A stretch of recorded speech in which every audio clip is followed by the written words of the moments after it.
Uluslararası Ana Dil Günü'nü ve büyük düşünür Bilgin Yusuf Hacıb'in doğumunun 1000. yıl dönümü münasebetiyle Almanya'nın Münih şehrinde Uygur Medeniyet Festivali etkinliği düzenlendi. Almanya'daki Uygur Anneleri Derneği ve himayesindeki Buğda Anaokulu tarafından düzenlenen ve Dünya Uygur Kongresi'nin eş sponsorluğunda gerçekleştirilen etkinliğe Dünya Uygur Kongresi üyeleri başta olmak üzere birçok ülkeden delege ve konuklar katıldı.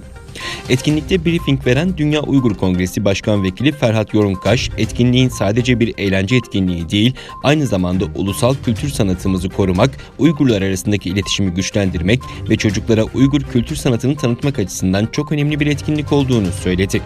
Ayrıca Çin'in Doğu Türkistan'da kültür katliamı yaparak birçok aydın ve sanatçıyı hapsettiği bir dönemde bu tür faaliyetlerin ulusal kültürümüzün korunmasında ve Almanya'da tanıtılmasında önemli olduğunu vurguladı.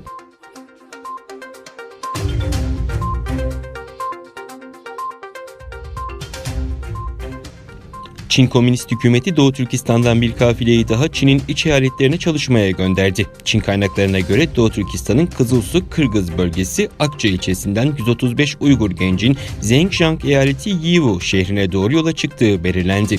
Gençlerin önce Aksu Havalimanı'na otobüsle götürüldükten sonra özel uçakla Yiwu'ya uçtuğu ileri sürülüyor. Ayrıca bundan önce Hotan ve Aksu vilayetlerinden 400'den fazla Uygur Türk'ünün koronavirüsünün ağır yayıldığı Hunan, Zhejiang ve Jiangxi bölgelerine gönderildiği ortaya çıktı.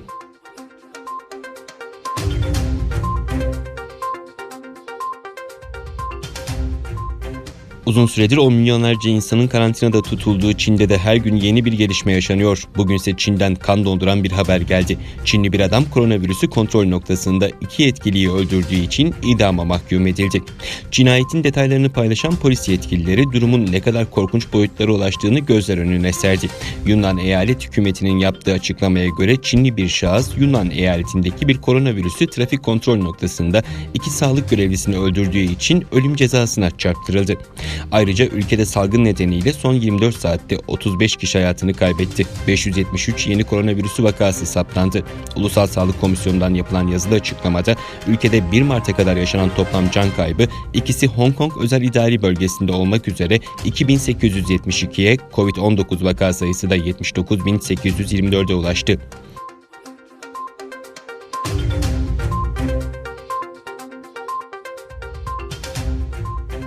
Türkiye Yunanistan sınırına yönelik göçmen akını konusunda açıklamada bulunan Birleşmiş Milletler bölge ülkelerine aşırı güç kullanımından sakınma çağrısında bulundu. Yunan polisi Türkiye'deki sınır kapısından geçen binlerce sığınmacıyı dağıtmak için cumartesi günü göz yaşartıcı gaz kullanmıştı. Yunanistan pazar günü yaptığı açıklamada son 24 saatte sınırdan yasa dışı şekilde geçmeye çalışan yaklaşık 10.000 kişinin engellendiğini duyurdu. Bölgedeki uluslararası ajans muhabirleri bazı sığınmacıların Meriç Nehri üzerinden Yunan tarafına geçmeyi başardığını bildirdi.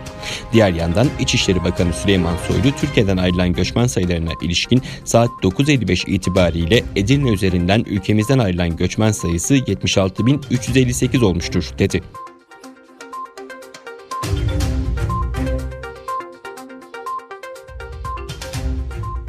Dün Ermenistan'da da koronavirüsü vakasının görüldüğü açıklandı. Avustralya ve Tayland'da da bir kişinin koronavirüsü dolayısıyla yaşamını yitirdiği duyuruldu. Çin'in Wuhan kentinde ortaya çıkan ve dünyayı alarma geçiren koronavirüsü Avrupa'da hızla yayılmaya devam ediyor.